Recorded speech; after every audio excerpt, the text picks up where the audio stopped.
Selamat datang di Laboratorium Anatomi dan Embriologi Fakultas Kedokteran Universitas 11 Maret Surakarta. Bersama saya, Feby Gunawan Siswanto, Asisten Laboratorium Anatomi dan Embriologi Fakultas Kedokteran UNS Angkatan 2018. Kita akan belajar bersama mengenai anatomi auris atau telinga. Pokok bahasan video ini adalah: pertama, morfologi, struktur, dan topografi auris. Yang kedua, neurovaskularisasi auris. Dan yang ketiga, mekanisme pendengaran. Auris merupakan organ pendengaran dan keseimbangan. Auris terdiri atas 3 bagian, yaitu auris eksterna, auris media, dan auris interna. Auris eksterna terdiri dari auricula atau pinna atau daun telinga, dan meatus acousticus externus atau MAE. MAE dalam bahasa Indonesia adalah liang telinga. Auricula atau pinna atau daun telinga berfungsi untuk mengumpulkan gelombang suara untuk disalurkan ke dalam MAE. Auricula juga berfungsi untuk melindungi porus acousticus externus. Struktur ini terdiri atas kartilago dan jaringan fibrosa, kecuali pada bagian lobulus auricularis. Lobulus auricularis atau cuping telinga merupakan suatu bagian dari telinga yang terdiri atas jaringan adiposa. Bangunan-bangunan yang terdapat pada auricula meliputi: yang pertama ada helix. Helix ini merupakan tepi melingkar di luar yang paling besar. Kemudian ada antihelix. Antihelix ini merupakan tepi melingkar yang kecil, paralel dan anterior terhadap helix.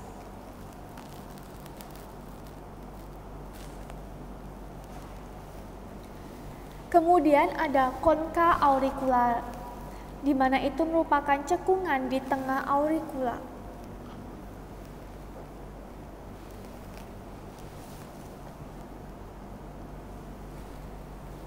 Di depan concha itu terdapat peninggian yang disebut dengan tragus.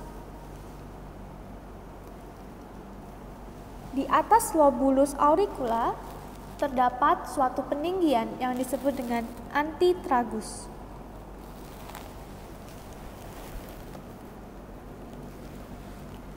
Antara tragus dengan antitragus terdapat suatu cekungan yang disebut dengan incisura intertragica. Kemudian di daerah sini juga terdapat suatu cekungan yang dinamakan dengan fossa triangularis. Dan satu lagi cekungan adalah cymba conchae.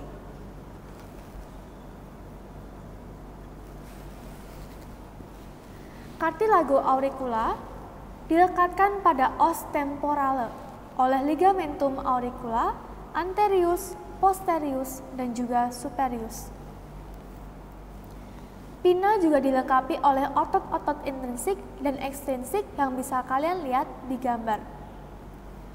Otot intrinsik berjalan di atas cartilago auricula, berfungsi untuk mengubah bentuk auricula. Otot ini diinervasi oleh nervus facialis atau nervus cranialis cabang 7. Ada musculus helicis major, musculus helicis minor, musculus tragicus, musculus antitragicus, musculus obliquus auricula, dan musculus transversus auricula. Sedangkan otot ekstrinsik berjalan dari scalp atau kranium ke arah auricula berfungsi untuk memposisikan auricula dan diinervasi oleh nervus facialis. Ada musculus auricularis anterior, posterior, dan superior seperti pada gambar.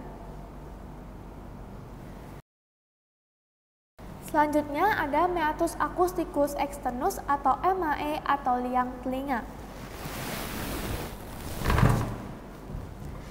MAE adalah suatu saluran yang sempit berbentuk huruf S. Saluran ini menghantarkan gelombang suara ke membrana timpani. MAE tersusun atas pars cartilaginea atau tulang rawan pada bagian sepertiga anteriornya, pada sepertiga lateral atau luarnya, dan pars osea pada 2/3 bagian dalam atau medialnya. Pars osea berarti disusun oleh tulang yang keras. Pada seluruh kulit liang telinga terdapat glandula sebaceae atau kelenjar keringat. Namun, hanya pada sepertiga bagian luar kulit telinga tersebut ditemukan banyak glandula ceruminata atau kelenjar cerumen yang merupakan modifikasi dari kelenjar apokrin. Di sana juga terdapat rambut-rambut telinga.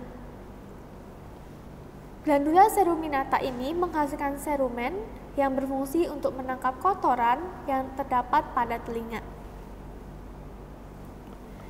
MAE dipisahkan dengan cavitas tymphanica atau cavum tympani oleh membrana tymphanica. Membrana timpani atau gendang telinga adalah suatu selaput berbentuk kerucut yang ditutupi oleh kulit pada permukaan eksternalnya dan lapisan membran mukosa pada permukaan internalnya. Membran timpani memisahkan auris eksterna dengan auris media. Membrana timpanica dibagi menjadi dua bagian. Yang pertama, pars flaccida atau membrana Schaapnel yang ada di bagian superior. Di sini tidak ditemukan limbus. Dan ada pars tensa atau membrana propria di bagian inferior yang memiliki limbus. Membrana tymphanica dibagi menjadi 4 kuadran seperti pada gambar.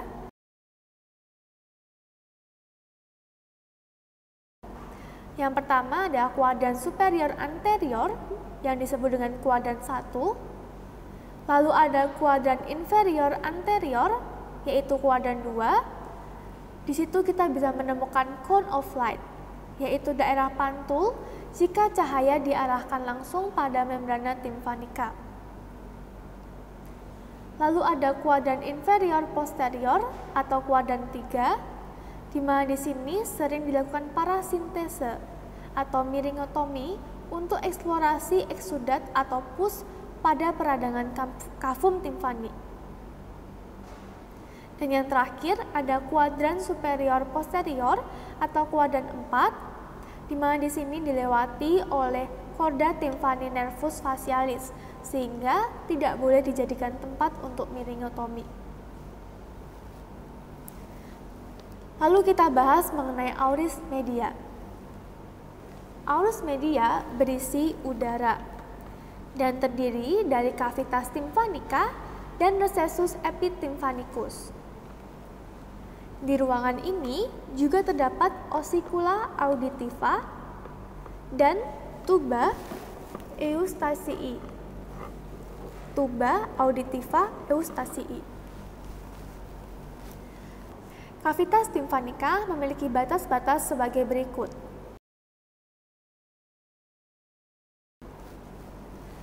Pada dinding posteriornya berhubungan dengan adductus ad antrum cellulae mastoidea. Dinding anteriornya berhubungan dengan tuba auditiva eustacii. Dinding lateralnya atau pars membranacea adalah membran timpani itu sendiri. Dinding medialnya atau pars labyrinthi berbatasan dengan labirin. Di sini dijumpai fenestra vestibuli atau ovale yang ditutupi oleh basis dari stapes, dan ada fenestra rotunda atau cochleae yang ditutupi oleh membrana timpani sekundaria. Di bagian inferior berbatasan dengan bulbus superius dari vena jugularis interna. Sedangkan pada dinding superiornya atau pars tegmentalis berbatasan dengan cavum cranii. Di dalam telinga tengah terdapat tulang-tulang pendengaran yang tersusun dari luar ke dalam, yaitu malleus, incus, dan stapes, atau yang biasa disebut dengan ossicula auditiva untuk ketiga tulang tersebut. Pada nyatanya, ossicula auditiva sangat kecil. Ossicula auditiva, seperti yang saya sudah sebut tadi, dari luar ke dalam ada malleus, incus, dan juga stapes di bawah.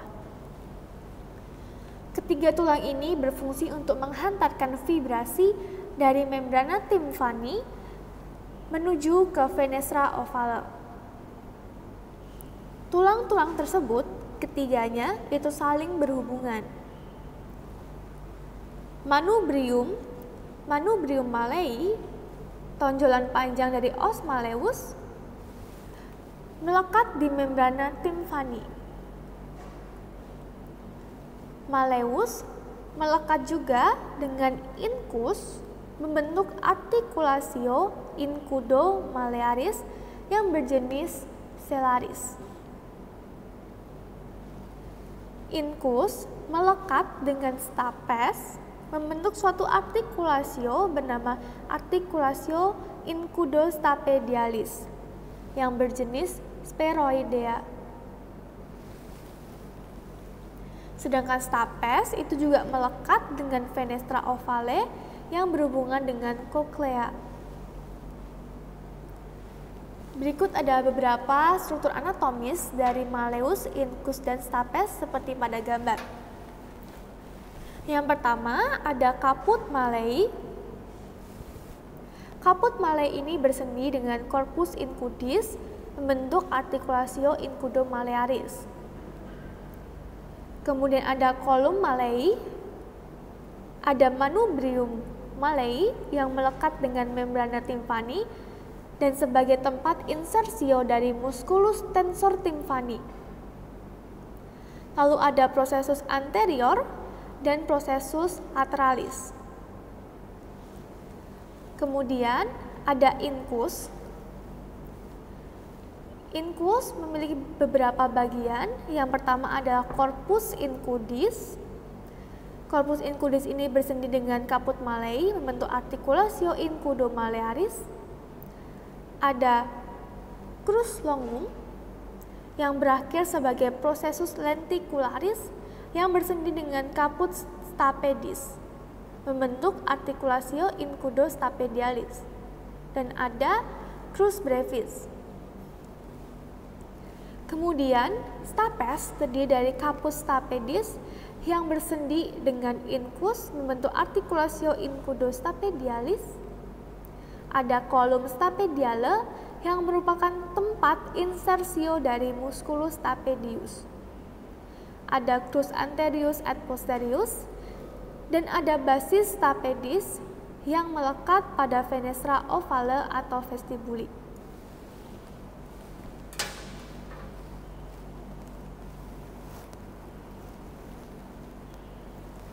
Di auris media terdapat dua otot, yaitu musculus stapedius dan musculus tensor timpani. Musculus stapedius diinervasi oleh nervus facialis dan berfungsi untuk refleks stapedialis dengan cara meredam getaran stapes melalui penarikan kolumnya ke arah posterior. Kemudian ada musculus tensor timpani yang diinervasi oleh cabang-cabang nervus mandibularis. Fungsinya untuk meredam getaran Malleus dengan menarik manubrium Mallei ke medial dan menegangkan membrana timpanica. Kemudian ada juga tuba auditiva Eustachii, atau yang bisa kita sebut juga dengan pharyngotympanic tube, yaitu suatu saluran yang menghubungkan cavum tympanicum dengan nasofaring. Saluran ini terbagi menjadi dua bagian, yaitu pars osea, yaitu pada sepertiga bagian yang dekat dengan auris, dan pars cartilaginous, yaitu 2/3 bagian sisanya yang lebih ke arah nasofaring. Tuba auditiva Eustachii juga berhubungan langsung dengan antrum mastoideum. Biasanya saluran ini dalam keadaan menutup dan dapat membuka pada saat menelan, menguap, dan mengunyah. Saluran ini dapat memungkinkan masuknya mikroorganisme dari nasofaring menuju ke cavum tympani, sehingga menyebabkan otitis media. Kemudian kita bahas mengenai auris interna. Auris interna terdapat di dalam pars petrosa ossis temporalis, di sebelah medial auris media. Struktur ini berisi cairan dan dibagi menjadi dua bagian, yaitu labyrinthus osseus dan labyrinthus membranaceus. Fungsi dari auris interna adalah meneruskan impuls yang berkaitan dengan pendengaran dan juga keseimbangan ke sistem syaraf pusat. Yang pertama, kita akan bahas mengenai labyrinthus osseus. Labyrinthus osseus adalah ruangan atau rongga tulang yang berkelok-kelok dan berisi cairan perilimfa yang mirip dengan LCS pada otak. Bagian ini terdiri dari 3 struktur, yaitu vestibulum, canalis semicircularis, dan cochlea. Vestibulum adalah bagian tengah labyrinthus osseus yang menghubungkan canalis semicircularis di posterosuperior dengan cochlea di anteriornya. Dinding lateral dari vestibulum terdapat fenestra vestibuli atau fenestra ovale atau tingkap lonjong yang berhubungan dengan auris media. Canalis semicircularis terdiri atas bagian anterior, posterior, dan lateral. Canalis semicircularis anterior dan posterior terletak pada bidang vertikal dan saling tegak lurus. Sedangkan canalis semicircularis lateralis terletak horizontal dan saling tegak lurus dengan kedua lainnya, yaitu canalis semicircularis anterior dan posterior. Kombinasi dari vestibulum dan canalis semicircularis disebut sebagai kompleks vestibular.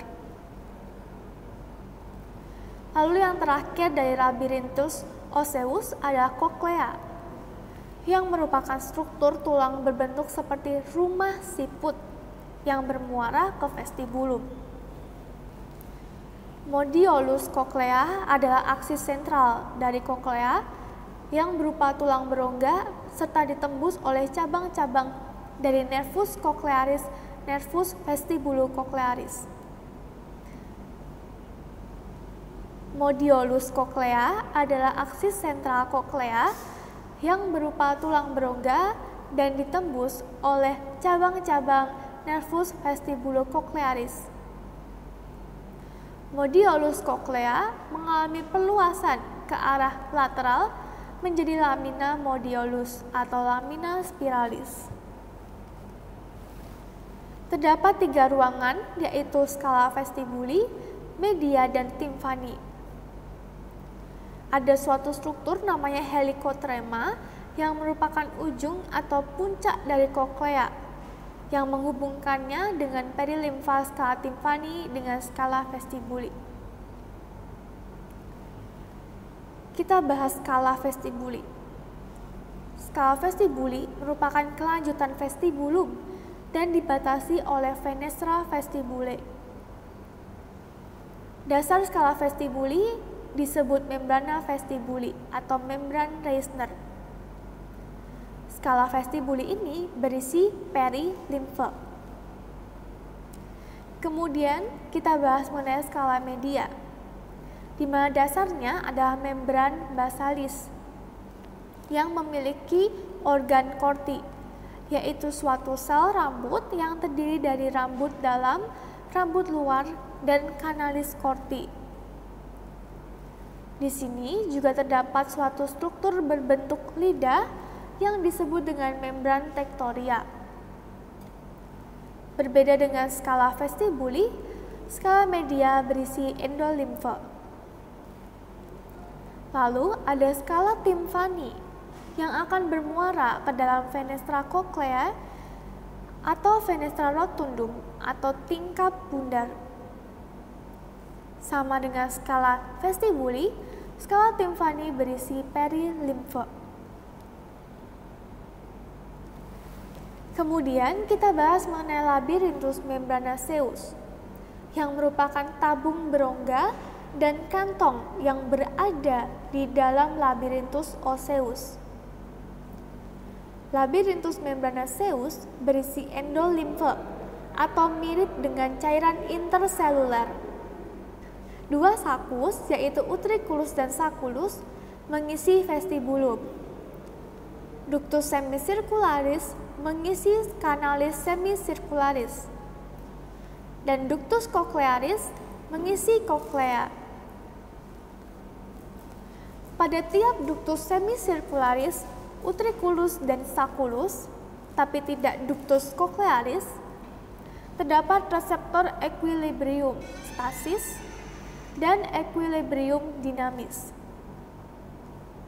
Reseptor equilibrium stasis berhubungan dengan gerakan gravitasi, sedangkan reseptor equilibrium dinamis berhubungan dengan gerakan kepala. Sedangkan pada koklea, pada ductus cochlearis, terdapat reseptor pendengaran. Mari kita bahas labirinthus membranaceus satu persatu. Yang pertama ada utriculus. Ukurannya itu lebih besar daripada sacculus. Bentuknya oval, memanjang dan irregular. Utriculus ini berhubungan dengan sacculus melalui suatu saluran bernama ductus utriculosacularis. Utriculus lebih merespon horizontal acceleration. Lalu ada sacculus. Ukurannya lebih kecil dibandingkan utriculus. Bentuknya berupa kantong membulat dan agak lonjong. Sacculus berhubungan dengan ductus cochlearis melalui ductus reuniens. Sacculus ini merespon vertical acceleration. Lalu ada ductus semicircularis yang mengisi kanalis semicircularis dan bermuara ke utriculus. Setiap ductus mengalami pelebaran pada ujungnya yang disebut dengan ampula.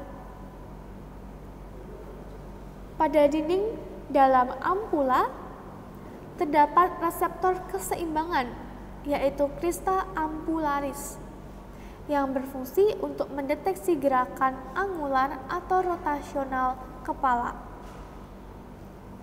Ductus semicircularis ini merespon pergerakan dari berbagai arah. Yang terakhir ada ductus cochlearis.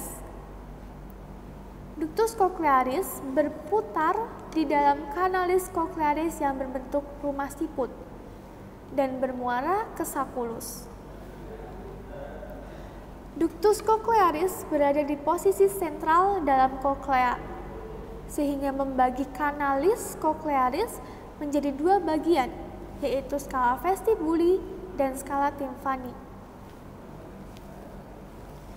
Setelah mempelajari morfologi, struktur, dan topografi dari auris, kita akan lanjut mengenai neurovaskularisasi dari auris. Yang pertama dari auris eksterna dahulu. Inervasi pada daerah superficial dari auris eksterna terdiri dari 3 syaraf. Pada bagian anterior superior diinervasi oleh rami auriculotemporalis nervus mandibularis. Lalu pada bagian anterior inferior dan posterior inferior diinervasi oleh nervus auricularis magnus, cabang dari plexus cervicalis. Dan yang terakhir, pada bagian posterior superior diinervasi oleh nervus occipitalis minor. Sedangkan pada bagian profunda, termasuk bagian dari MAE, diinervasi oleh rami auricularis nervus vagus dan nervus facialis, yang pada akhirnya juga memberikan cabang ke nervus vagus. Vaskularisasi dari auris eksterna adalah arteri auricularis posterior dan arteri temporalis superficialis. Yang keduanya merupakan cabang dari arteri carotis eksterna. Sedangkan inervasi pada membrana timpanica terbagi menjadi 2. Pada bagian kulit yang ke arah eksternal adalah nervus auriculotemporalis, cabang dari nervus mandibularis, dan rami auricularis nervus vagus. Sedangkan ke arah medial yang ke arah mukosa diinervasi oleh nervus glossopharyngeus atau nervus yang ke-9. Kalau vaskularisasi membran timpani itu berasal dari arteri auricularis posterior dan arteri maxillaris interna. Auris media diinervasi oleh plexus tympanicus, nervus mandibularis, nervus facialis, nervus glossopharyngeus, dan nervus vagus, serta divaskularisasi oleh cabang-cabang arteri carotis eksterna et interna. Auris interna diinervasi oleh nervus vestibulococlearis dan divaskularisasi oleh arteriae labyrinthi yang merupakan cabang dari arteriae cerebelli inferior anterior atau cabang langsung dari arteriae basilaris.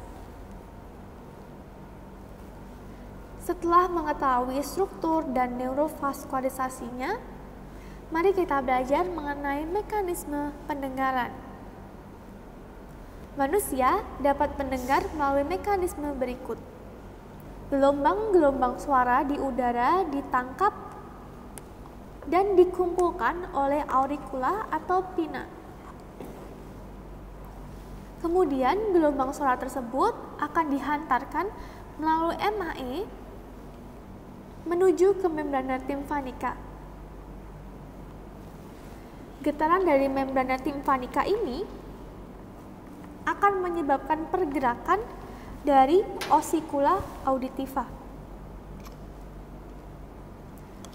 Pergerakan stapes pada fenestra vestibuli menghasilkan gelombang tekanan pada perilimfe skala vestibularis auris interna. Gelombang tekanan akan mengubah membrana basilaris pada perjalanannya menuju skala timpani dan berakhir di fenestra koklea. Getaran membrana basilaris pada skala media menyebabkan getaran sel rambut terhadap membrana tektorial di dalam skala media koklea. Getaran tersebut akan dihantar ke susunan saraf pusat melalui nervus cochlearis, cabang dari nervus vestibulococlearis, yang berisi informasi mengenai daerah dan intensitas dari rangsangan. Melalui nervus inilah, impuls akan dibawa ke nucleus lemnisci lateralis menuju ke corpus geniculatum mediale, kemudian ke lobus temporalis. Demikian penjelasan mengenai anatomi auris. Semoga bermanfaat dan menambah pengetahuan teman-teman seputar anatomi. Mohon maaf apabila masih banyak kekurangannya. Materi ini bisa direview melalui textbook atau video yang dapat kalian miliki.